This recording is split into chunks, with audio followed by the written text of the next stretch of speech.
pero no que trabaje en un sistema productivo. O sea, trabajar en un sistema productivo es otro concepto económico del concepto esencialmente humano de lo que es la vida.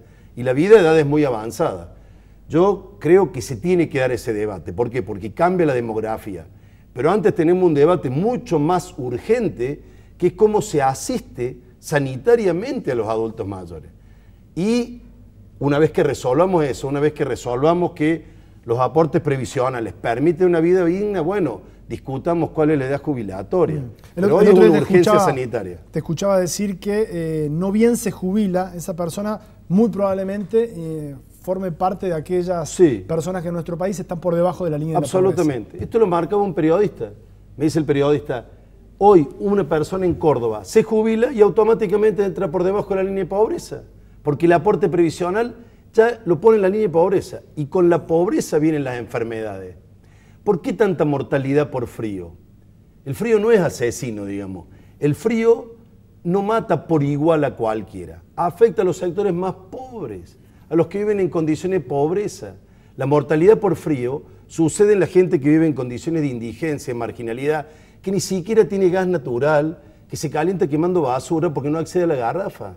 Entonces, ese grupo que es el más vulnerable, que necesita el apoyo del Estado, es a lo que mata el frío, digamos. Entonces, la salud es un mecanismo complejo en donde las condiciones sociales son las que más impacto tienen. Cuando se estudiaron los grupos de población de 100 años, ¿no? De 100 años, el impacto de la genética, o sea que tus padres o tus abuelos sean viejos, es del 10%. De las enfermedades, el 30%, fundamentalmente cáncer y cardiovascular. El 60% son las condiciones de vida. ¿Dónde duerme? ¿Cómo se abriga? ¿Qué agua toma? ¿Cuál es el aire que respira? ¿Cómo se alimenta? ¿Cómo convive con la sociedad? O sea, la longevidad que se ve en toda la región y en la Argentina también, es un éxito colectivo, pero es un éxito colectivo por cambiar las condiciones sociales, por disminuir la desigualdad y garantizar vida digna a todos los habitantes que viven en Córdoba. Hoy la situación de enfermedad y de muerte por las condiciones climáticas, sin duda el frío más tremendo de las últimas décadas, es porque las condiciones de vida han cambiado dramáticamente. En ese contexto, corre la edad jubilatoria, en el mejor de los casos, un error. Contador, usted, digamos, hizo la descripción de las dos cuestiones, del Excel, de los números, de que cierren, de los problemas que tienen las cajas previsionales en todo el mundo, o en muchos lugares del mundo, y la otra cuestión, ¿no? Que tiene que ver la cuestión social, con la cuestión de las personas de carne y hueso, ¿no? Que debería ser, en este caso, en función de lo que estamos charlando, lo que debería preponderar en todo caso, ¿no? ¿Cómo se resuelve? ¿Cómo cierra la ecuación? Bueno, fíjate que el tema es de que si vamos a pensar que las personas tienen que trabajar hasta los 67 años, por ejemplo, doy ese ejemplo, eso significa en una economía como Argentina, que tiene una gran cantidad de economía en negro, lo habíamos escuchado en el panel anterior, de que no se le dé cabida o no se le dé ingreso también a la clase joven. Hoy día que tenemos menos población, menos nacimiento, la solidaridad que debe existir en los sistemas de seguridad social es una solidaridad intergeneracional, o sea que se da, ¿no es cierto?, de los jóvenes para con los viejos. Y después esos jóvenes, cuando sean viejos, los nuevos jóvenes son los que van a tratar de mantener, o sea, con su aporte. El problema entonces es la economía subterránea, es ese núcleo de personas que están en la informalidad y pero que no aportan. Acá existe, ¿no es cierto?, una cuestión circular, digamos, o sea, ¿qué viene primero, la gallina o el huevo? Porque si yo voy a tener personas de 67 años trabajando porque las voy a obligar para jubilarse, muy seguramente en una economía como Argentina voy a tener un montón de personas de 20, 25 años sin trabajo también. Y para lograr eso también tengo que conseguir que el adulto mayor tenga un buen pasar, o un pasar por lo menos similar al que tenía cuando estaba en actividad.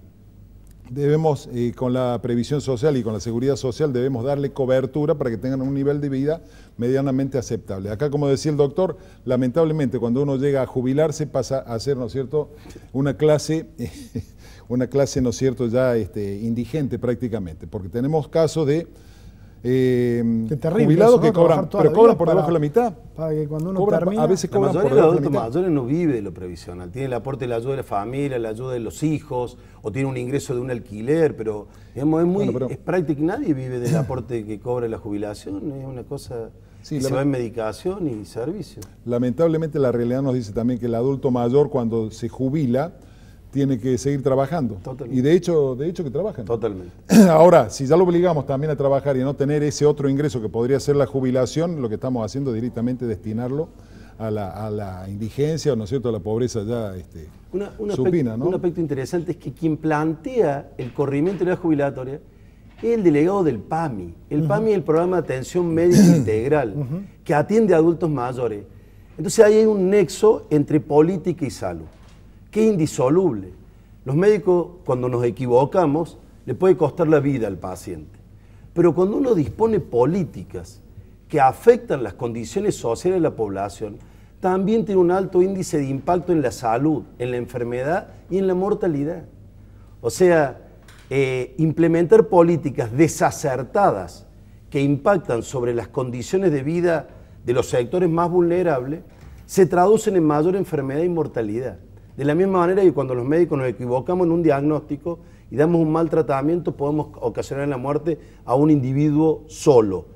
El individuo colectivo, el colectivo social, que depende de las políticas sociales, es muy vulnerable y especialmente vulnerable a aquellos sectores que dependen del Estado. ¿Qué es el rol del Estado? El rol del Estado no es cuidarnos a nosotros que tenemos calefacción, es asistir a la gente que no tiene. El Estado tiene que llegar a ese grupo más vulnerable y ese grupo frágil está en el grupo de los adultos mayores, por lo que decíamos, los aportes previsionales y las condiciones de salud que se vieron disparadas de manera dramática por las condiciones del clima y lo que ha significado el costo de la comida, los servicios. De la comida, se ha comprado menos comida. Evidentemente que hubo una retirada del Estado. Vamos a registrar las cifras sanitarias cuando pase esta crisis. Ya el 4 de julio se registró una mortalidad en Córdoba que cuadruplicó y quintuplicó la histórica.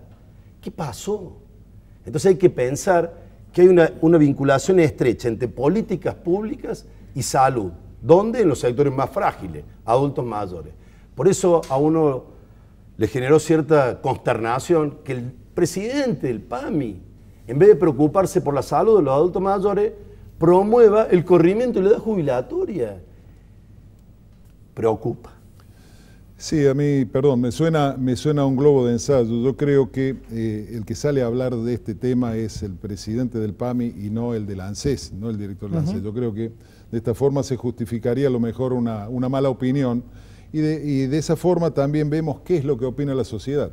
Yo creo que la sociedad en general no puede estar de acuerdo con esto de que se aumente la edad jubilatoria. Digamos, estamos hablando de gente de 65 años, todas las familias tenemos nuestros adultos mayores, directamente lo estamos condenando a estas personas, ¿no es cierto?, a una mala vida, a una mala vida, a un mal sistema de vida. Y aparte, si nos aumentan la edad jubilatoria, nosotros estamos viendo que tenemos que salir muchas veces a darle cobertura de seguridad social a un montón de gente que se queda sin trabajo a los 60 años. Imagínense si después le va a decir que van a tener que estar hasta los 67 años. En los países europeos, todas estas medidas de aumento de edad vienen también concatenados con otro tipo de situaciones. O sea, por ejemplo, en Alemania la edad jubilatoria ahora se va a ir a 67 años, pero se le permite a aquellas personas que tienen 45 años de aporte, tengamos en cuenta es una economía en blanco, o sea que no es difícil llegar a 45 años de aporte, de que se vayan a los 42 años también.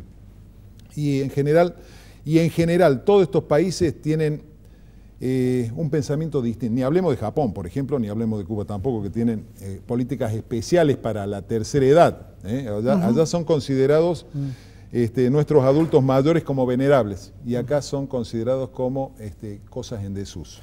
Les agradezco a los dos, me parece que están plantadas las herramientas para pensar esto, es un debate que seguramente se va a dar, pero nos conformaría saber que lo que hemos charlado aquí con nuestros invitados sirve como herramienta para empezar la discusión y tener algunos elementos para plantarse en ella. Les agradezco a los dos. No, gracias por ayudarnos a pensar también, ¿no?, lo que estamos viviendo. Muchas gracias. Una pausa brevísima y estamos con el cierre de Zona Política.